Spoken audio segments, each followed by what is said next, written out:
Today I'm taking a look at the VEVOR hand truck dolly. So this is something I like to see. We actually got a nice heavy duty base on here. That's important because you're going to be putting a lot of strain on this joint. You want this to be made out of serious enough metal that it is not going to bend under that load. So like seeing that we have a slight lip here. So if you need to force that underneath a heavy object, you're going to be able to do that with this.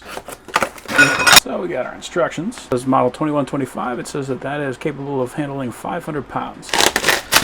So here are our tires. Those are going to be air-filled tires. They're rated for a max load of 300 pounds each. So between the two, that should be 600 pounds. And it is rated for 30 PSI.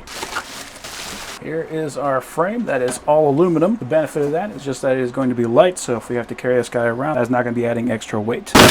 And that is something I appreciate to see. We got a nice cushioned handle on here. So we do come with some corner caps.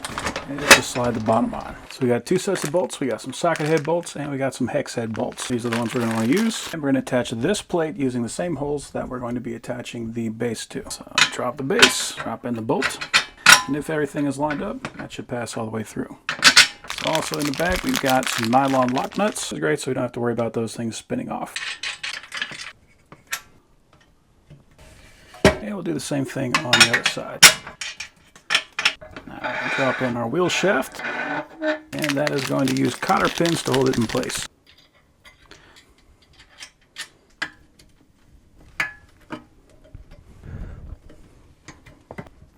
Now we can throw in a washer, and another washer, and another cotter pin.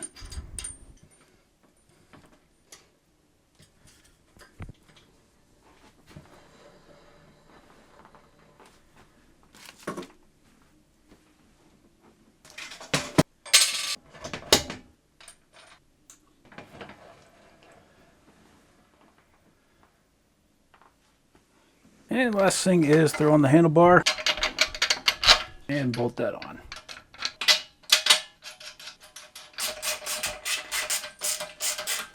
And there we go. That guy is done. Rolls very nice. Got a much better height to it than I was expecting. We are looking at about 53.5 inches to the handle. And that's important for me because I'm a fairly tall guy. Basically, if that comes into my hand reach whenever I'm carrying it and I have to pull it back, that means I'm going to be bending down whenever I'm wheeling it. So this has actually got a nice height to it. And I personally can very much appreciate that. I'm kind of iffy on pneumatic tires. Pneumatic tires are good if you're going to be going over a very bumpy surface. Solid tires have a tendency to get stuck more. The only downside is you do have to make sure that you air them every once in a while. But yeah, that looks like a very nice little hand truck. Did come with a strap in the box as a simple buckle, so you can clip that in. Nothing too fancy, but if you need to have something where you can strap your cargo in, then that can come handy in a pinch. Bumpy path is definitely not a problem. Can hold plenty of weight. Very nice height. That is an awesome dolly.